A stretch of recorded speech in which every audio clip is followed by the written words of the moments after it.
Good morning friends. आज हम लोग क्या देखेंगे?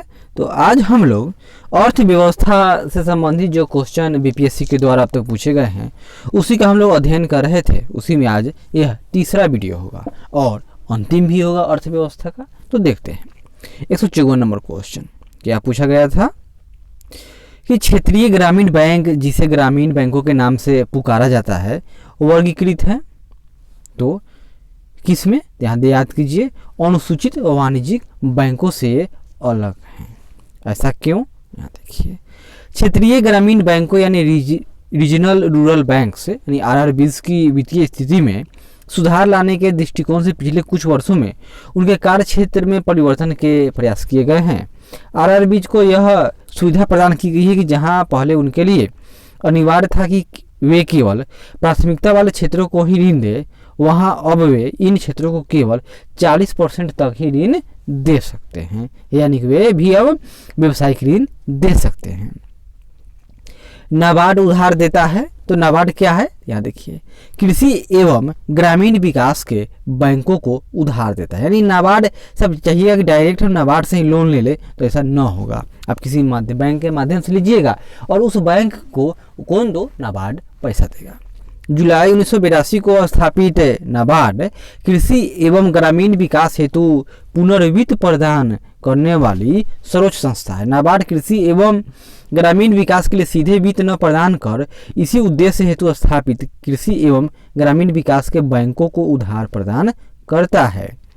भारत में कृषि पुनर्वित्त प्रदान करने के लिए शिखर स्तर के बैंक का नाम है तो कौन होगा? तो कृषि एवं ग्रामीण विकास राष्ट्रीय बैंक, यही नाबार्ड का फुल फॉर्म है। आगे बढ़ते हैं। यहाँ देखिए, दुर्लभ मुद्रा का आशय उस मुद्रा से है जो, यानी हार्ड करेंसी की बात है, जो विकसित देशों का है, यानी उसका प्राइस वैल्यू जो जिस देश में का मूल्य है वहाँ से अधिक हो। जैसे कि भारत में हार्ड करेंसी कौन है? तो भारत में हार्ड करेंसी के उदाहरण है डॉलर, पाउंड।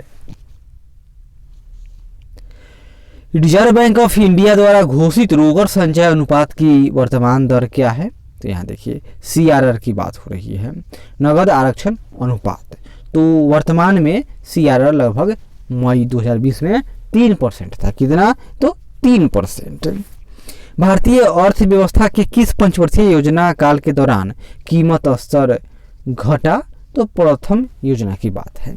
तो 1951 से आरंभ होकर आज तक संपूर्ण योजना काल में केवल पहली पंचवर्षीय योजना काल की अवधि में ही कीमत स्तर नीचे आया था, जिसमें थोक कीमत सूचकांक के आधार वर्ष 61-62 पर 100 था। और ये सब नहीं हम लोग के काम का है। आगे बढ़ते हैं।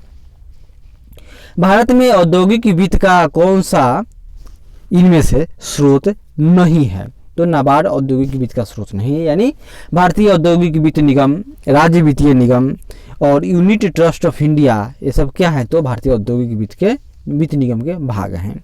जबकि नाबार्ड तो यह कृषि तथा ग्रामीण विकास का राष्ट्रीय बैंक है, जिसकी स्थापना शिवरामन समिति के अनुशंसा पर 1982 में की गई थी।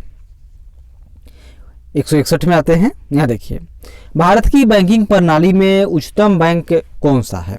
तो जो बैंकिंग प्रणाली है उसमें सबसे बड़ा कौन है? तो RBI है, और उसके बाद उसके नीचे के बैंक्स हैं। तो कौन होगा सबसे बड़ा? तो रिजर्व बैंक ऑफ इंडिया। तो सरकार का बैंकर तथा बैंकों का बैंक एवं अंतिम ऋणदाता के रूप में reserve bank of India Bharat की बैंकिंग प्रणाली में उच्चतम बैंक है। और रिजर्व बैंक ऑफ इंडिया क्या करेगा काम? तो नोट जारी करने, मौद्रिक नीति के निर्माण एवं उसके क्रियान्वयन के लिए उत्तरदायी रिजर्व बैंक की स्थापना अप्रैल 1935 में की गई थी और इसका राष्ट्रीयकरण 1949 में किया गया। निम्नलिखित में से कौन सा प्रत्यक्ष वित्त का स्रोत नहीं है? तो यहाँ ई हो जाएगा।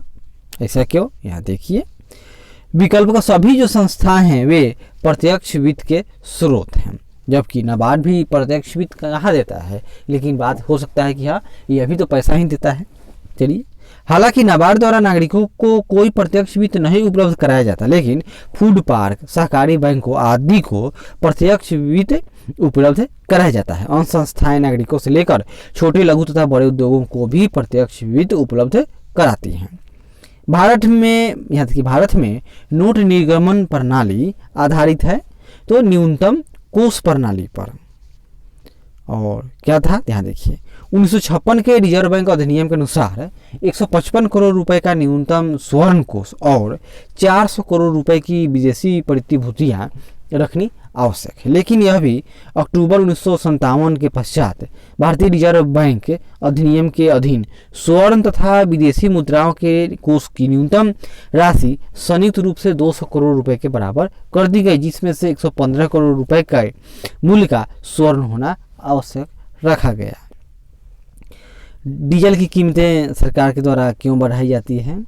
सिंपल बात है, डीजल या कोई भी पेट्रोलियम उत्पाद है उसमें भारत आत्मनिर्भर नहीं है, यानी अंतर्राष्ट्रीय मूल्य के स्तर पर तदनुसार मूल्य निर्धारण हेतु जो कि पिछले सरकार के उठाए गए कदम का परिपालन है। यानी क्या मतलब कि जो विदेश में दाम, जहां तेल का उत्पादन होता है वहां अंतर्राष्ट्रीय कीमत में तेल का दाम बढ़ेगा तो भारत में भी तेल का दाम बढ़ जाएगा।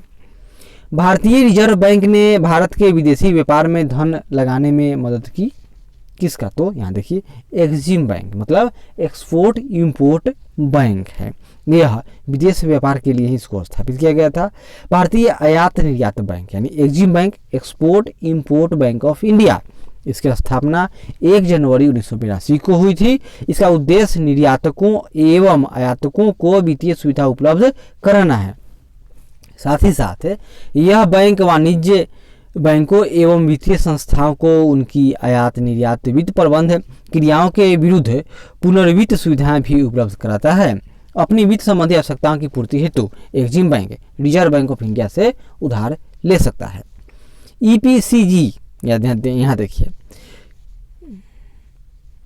ईपीसीजी का पूर्ण रूप क्या है बताइए? इसका पूर्ण रूप यहाँ देखिए, एक्सपोर्ट प्रमोशन कैपिटल गुड्स। और यह क्या है थोड़ा जान लेते हैं।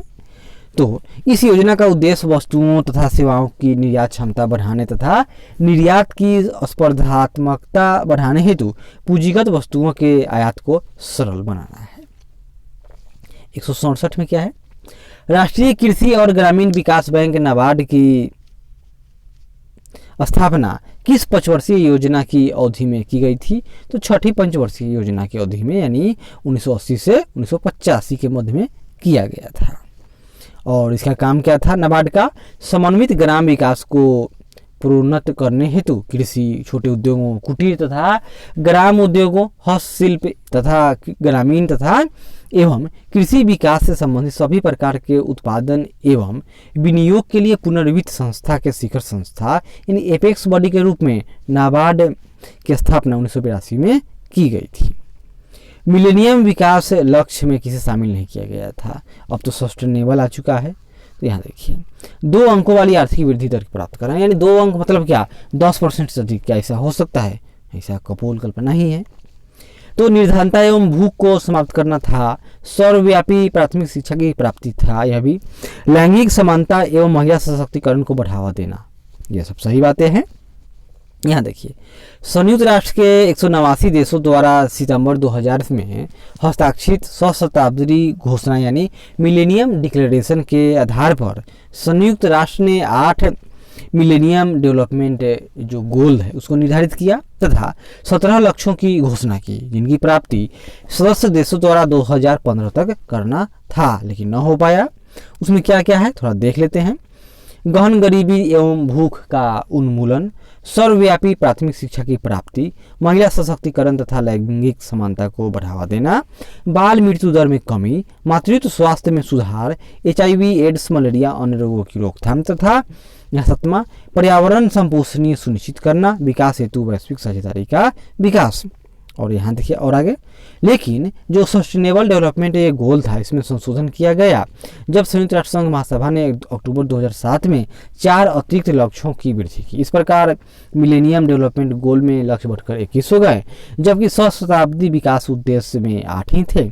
MDG की सफलता के बाद 2016 से 2030 तक 17 लक्ष्यों को प्राप्त करने के लिए संयुक्त राष्ट्र विकास कार्यक्रम यानी UNDP ने सतत विकास लक्ष्य यानी SDG निर्धारित कर दिया। साप्टा का पूर्ण रूप क्या है? साप्टा यानी सार्क से संबंधित है।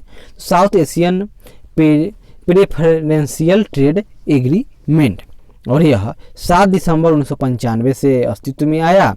साफ्टा का पूर्ण रूप है दक्षिण एशिया वरीय व्यापार समझौता।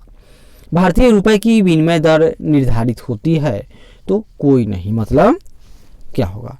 तो वर्ष 1975 से 1992 तक भारतीय रुपए की विनिमय दर का निर्धारण विकसित देशों की मुद्राओं के एक बास्केट के आधार पर होता था। इस विदेशी बास्केट में 5 देशों की या समूहों की मुद्राओं जैसे संयुक्त राज्य अमेरिका का डॉलर, जापान की मुद्रा येन, ब्रिटेन की मुद्रा पाउंड स्टर्लिंग, चीन की रेन मिनबी तथा यूरो को रखा जाता था। मार्च 1992 से 1993 तक बाजार और निर्धारित दर की दोहरी प्रणाली अपनाई गई तथा मार्च 1993 से बाजार में मांग और पूर्ति के आधार पर रुपए की विनिमय दर निर्धारित हो रही है, यानी अब रुपया बाजार पर आधारित है। एपेक का पूर्ण रूप क्या है? एपेक तो यह एशिया पैसिफिक इकोनॉमिक कोऑपरेशन है, इसका पूरा नाम। अब इस तरह के क्वेश्चन नहीं आते हैं। दक्षिण एशियाई प्राथमिकता व्यापार समझौता साफ्टा का औपचारिक उद्घाटन हुआ था, ये 1995 की बात है। आगे देखिए, निम्नलिखित देशों में से कौन सा देश सार्क का सदस्य नहीं है? तो वर्तमान में सार्क में 8 सदस्य हैं। कौन कौन? यहाँ देखिए, भारत, पाकिस्तान, श्रीलंका, नेपाल, बांग्लादेश, मालदीव, भूटान। और अब 8वां कौन है? तो यहाँ देखिए 2007 में कौन आ गया 8वें नंबर पर? तो अफगानिस्तान, जबकि चीन और म्यांमार इसके सदस्य नहीं हैं। कौन सा देश दक्षिण एशियाई क्षेत्रीय सहयोग संगठन का सदस्य नहीं है? इसमें से जितने के हैं वर्तमान में सब के सब सदस्य हैं। और 12वें शिखर सम्मेलन में कब हुआ? ढाका में हुआ था, उसमें अफगानिस्तान को शामिल कर लिया गया था। भारत से निर्यात होने वाली सबसे महत्वपूर्ण वस्तु है तो कौन है? तो पहले कपड़ा था और अब क्या है? कृषि क्षेत्र, यानी कि कुटीर उद्योग माना जाए तो कपड़ा। लेकिन वर्तमान में यहाँ देखिए 19-20 के अनुसार भारत में कच्चा तेल एवं पेट्रोलियम उत्पाद कोयला सहित का जो रेट है ये 14.5% है। रत्न एवं आभूषण 12.2%, मशीनरी उपकरण 8.3%, मोती मूल्यवान अर्धमूल्यवान पत्थर 7.8% और ड्रग फार्मूलेशन एवं जैविक पदार्थ 4.35% का भारत से निर्यात होता है।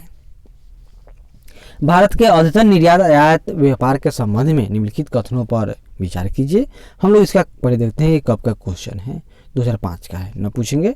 आगे देखिए, वर्ष 2001 से 2002 और 2002 से 2003 के दौरान भारत के कृषि व्यापार के संबंध में निम्नलिखित कथन। तो वर्तमान में ही हम लोग देख लेते हैं कृषि का क्या हाल है भाई। तो कृषि का क्या है? तो कृषि का हिस्सा वर्तमान में मात्र 16% है, उससे भी कम है। 2017 में मांस तथा मांस से निर्मित वस्तुओं के निर्यात में भारत की हिस्सेदारी थी, यहाँ ई हो गया। ऐसा क्यों? यहाँ देखिए, खाद्य एवं कृषि संगठन FAO द्वारा अप्रैल 2008 में जारी आंकड़ों के अनुसार वर्ष 2017 में मांस और मांस से निर्मित वस्तुओं के योगदान में भारत की हिस्सेदारी 5.31% थी, जबकि मांस उत्पादन में भारत की हिस्सेदारी 2.7% थी। वर्तमान में देश ने ग्रहण किया है।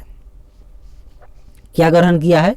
यहाँ देखिए, रुपया क्या है? तो चालू खाता की पूर्ण विनियमितता है। चालू खाता पूर्णतः परिवर्तन है, लेकिन जो कैपिटल अकाउंट है वह पूर्णतः परिवर्तनीयता नहीं है, इतना याद कर लीजिए। और यह सुधार कब हुआ? 94-95 में भुगतान संतुलन खाते के चालू खाते पर रुपये को पूर्ण परिवर्तनीय बना दिया गया। वर्तमान में रुपया चालू खाते पर पूर्ण परिवर्तनीय तथा पूंजी खाते पर आंशिक रूप से परिवर्तनीय है। यहाँ देखिए 180 नंबर, इसमें क्या है? वित्तीय वर्ष 18-19 में कुल विदेशी मुद्रा परक्षित भंडार में है कितना है?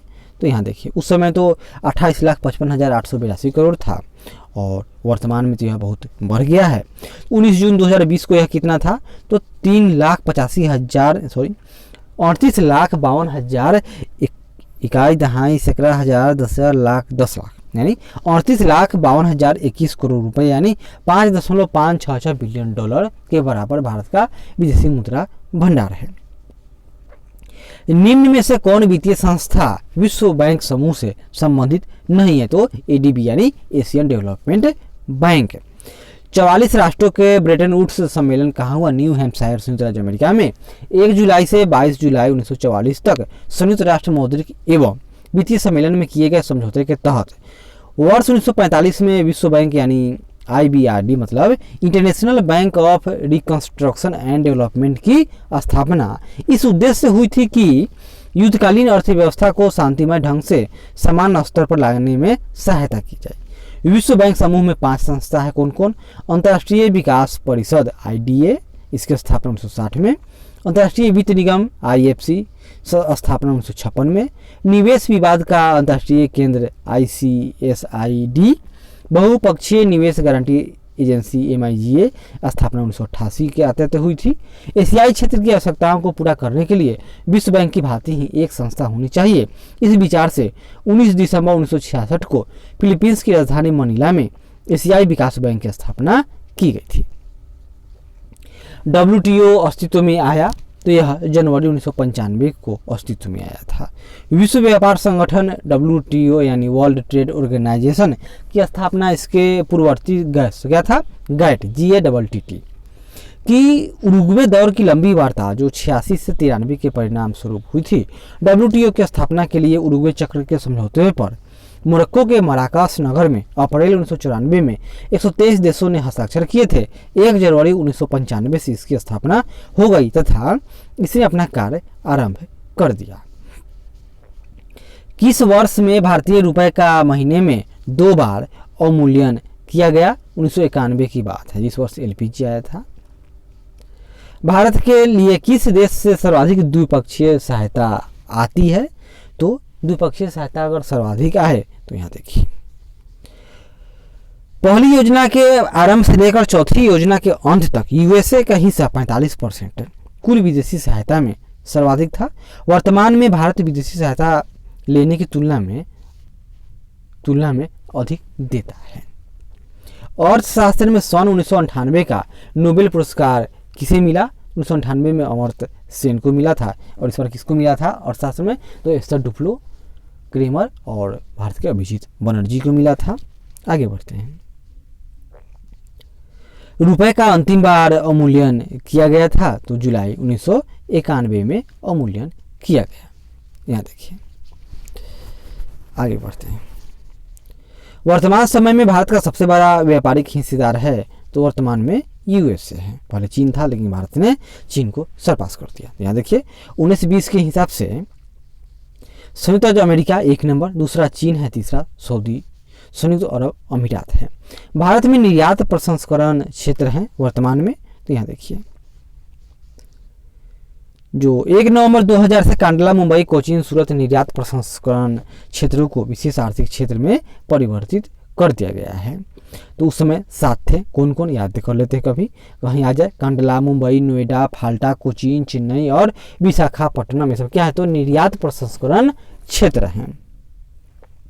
निम्नलिखित में PIO कार्ड स्कीम किसे मेल खाती है? इसका एक्सप्लेन ही देख लेते हैं। PIO मतलब क्या होता है? पर्सन ऑफ इंडियन ओरिजिन, यानी वैसा व्यक्ति जिसका ओरिजिन यानी उसके दादा दादी भारतीय हों। तो विकल्पों में मात्र पहले विकल्प से मेल खाती है, यानी PIO कार्ड रखने वालों के लिए भारत आने के लिए बीमा की आवश्यकता नहीं। बीमा नहीं यहाँ होगा। यहाँ देखिए यह वीजा है की आवश्यकता नहीं होती। बांग्लादेश और पाकिस्तान के नागरिकों को PIO कार्ड आवंटित नहीं होगा। PIO कार्डधारी कृषि और पौधे से संबंध संपत्तियों को छोड़कर भारत में कहीं भी अस्थायी संपत्ति की प्राप्ति, अधिकार, विनिमय तथा विक्रय की सुविधा प्राप्त कर सकते हैं। अंतर्राष्ट्रीय आर्थिक सहयोग में किसे तीसरे स्तंभ के रूप में जाना जाता है? तो WTO यानी विश्व व्यापार संगठन की बात हो रही है। तो अंतर्राष्ट्रीय आर्थिक सहयोग में विश्व बैंक तथा अंतर्राष्ट्रीय मुद्रा कोष यानी IMF को प्रथम विश्व बैंक, दूसरा IMF यानी अंतर्राष्ट्रीय मुद्रा कोष, और 1 जनवरी 1995 से अस्तित्व में आए GATT का उत्तरवर्ती संस्था विश्व व्यापार संगठन WTO को अंतर्राष्ट्रीय आर्थिक सहयोग में तीसरे स्तंभ के रूप में स्वीकार किया गया है। 191 पंचवर्षीय योजना की कौन सी अवधि सत्य नहीं है।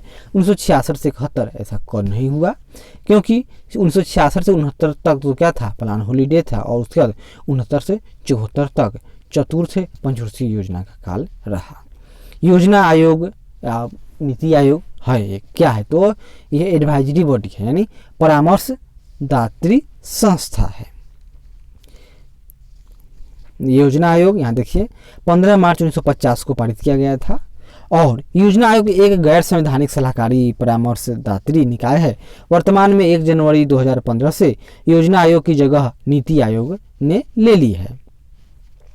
योजना आयोग का स्वरूप क्या है, तो यह एक एडवाइजरी बॉडी है, बस इतना ही याद कीजिए, ज़्यादा नहीं याद कीजिए। योजना आयोग का गठन कब हुआ, 1950 में।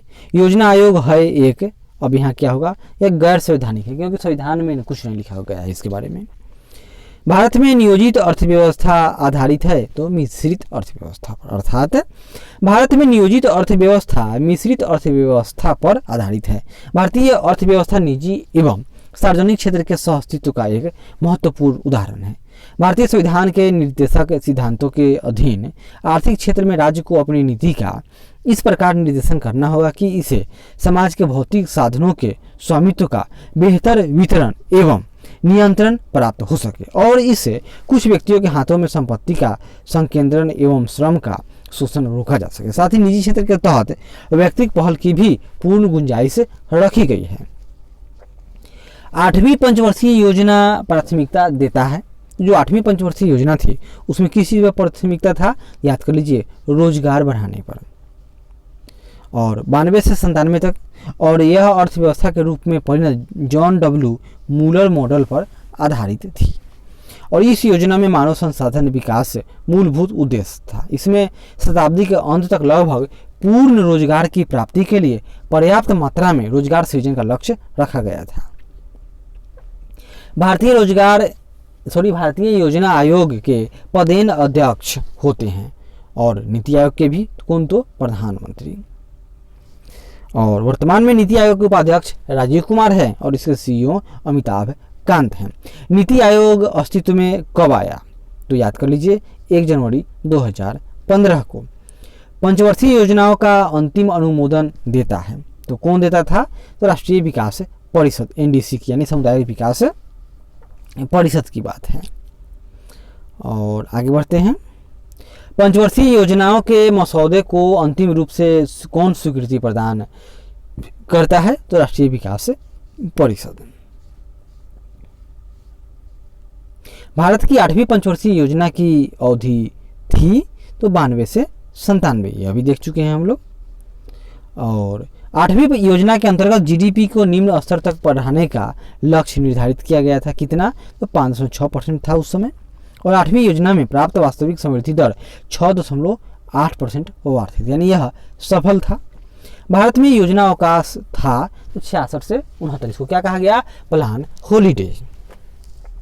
भारत पाक युद्ध 1965, भारत चीन युद्ध 1962 तथा 1965 से 66 के बीच गंभीर सूखे के परिणाम स्वरूप तृतीय पंचवर्षीय योजना समृद्धि की दृष्टि से पूरी तरह असफल रहा। लक्ष्य था 5.6%, लेकिन प्राप्ति हुआ मात्र 2.8%। फलस्वरूप योजनागत मूल्य स्तर में वृद्धि, खाद्यान्नों में कमी, विदेशी विनिमय संकट आदि उनके अनेक समस्याओं से देश को दो चार होना पड़ा। इस पृष्ठभूमि में दीर्घकालिक आर्थिक आयोजन को 3 वर्ष यानी 66 से 69 के लिए स्थगित करना पड़ा। 66 से 69 की समयावधि को भारतीय आयोजन के इतिहास में योजना अवकाश यानी प्लान हॉलीडे की संज्ञा दी गई है। भारत की 9वीं पंचवर्षीय योजना की अवधि है तो 97 से 2002 तक। 7वीं पंचवर्षीय योजना में अविकासीय व्यय में वार्षिक वृद्धि का औसत है, तो यहाँ देखिए नॉन डेवलपमेंट एक्सपेंडिचर कितना था उसमें, तो 30,564 करोड़। और इस प्रकार इस अवधि में जो नॉन डेवलपमेंट एक्सपेंडिचर था वह 26.21% था। इसमें क्या आएगा, यानी नॉन डेवलपमेंट एक्सपेंडिचर में 2 ब्याज अदायगी, सुरक्षा, राजकोषीय सेवाएं, प्रशासनिक सेवाएं, पेंशन तथा सब्सिडी की मदों में तीव्र वृद्धि नॉन डेवलपमेंट एक्सपेंडिचर में तीव्र वृद्धि के कारक रहे हैं। जिला नियोजन एवं विकास परिषद का प्रधान होता है तो जिला नियोजन पदाधिकारी होता है। कौन? तो जिला नियोजन पदाधिकारी। आर्थिक नियोजन विषय है समवर्ती सूची, यानी केंद्र और राज्य दोनों मिलकर विकास का काम करेंगे। यहां देखिए, दूसरी पंचवर्षीय योजना की रूपरेखा किसने तैयार की थी? दूसरी तो पहला क्या था? पहला हेराडोन मॉडल, दूसरा था पीसी महालनोबिस मॉडल था। और ये भारतीय सांख्यिकी संगठन के तत्कालिक महानिदेशक थे। 10वीं पंचवर्षीय योजना थी, इसकी अवधि क्या थी? 10वीं की बात हो रही है तो 2002 से 2007, 11वीं 7 से 12, 12वीं 12 से 17। भारत में जनसंख्या वृद्धि के इतिहास में कौन सा वर्ष महाविभाजन का वर्ष था? यानी इस वर्ष भारत की जनसंख्या निगेटिव ग्रोथ की थी तो 1921 की बात है। भारत की जनसंख्या वृद्धि को 4 अवधियों में विभाजित किया जाता है। अवरुद्ध जनसंख्या 1891 से 1921 तक, मर्यादित वृद्धि 1921 से 1951 तक, कुछ समानता वृद्धि हुआ, 1951 से 81 तीव्र ऊंची वृद्धि दर, और 81 से 2001 उच्च वृद्धि दर किंतु मंद होने के अस्पष्ट संकेत। यानी जो पहले वाला था यह इस तरह से स्टैग्नेट था, फिक्स हो गया, लेकिन इसका जो 1921 में क्या हो गया, वह नीचे की तरफ आया था। फिर 1921 से 51 तक मर्यादित था इस तरह, लेकिन 51 से 81 के बीच तीव्र वृद्धि था, इस तरह पहाड़ बन गया। और 1981 से 2001 के बीच अब यह इस प्रकार से है, यानी घटते जा रहा है धीरे धीरे। 1921 के पश्चात भारतीय जननांकीय संक्रमण की द्वितीय अवस्था में प्रवेश कर गया, और इसमें क्या होगा तो हम लोग जानते हैं कि 1921 में जनसंख्या एकाएक बहुत घट गया था। यहाँ देखिए, 91 से 21 के बीच प्लस 0.9% का वृद्धि हुआ।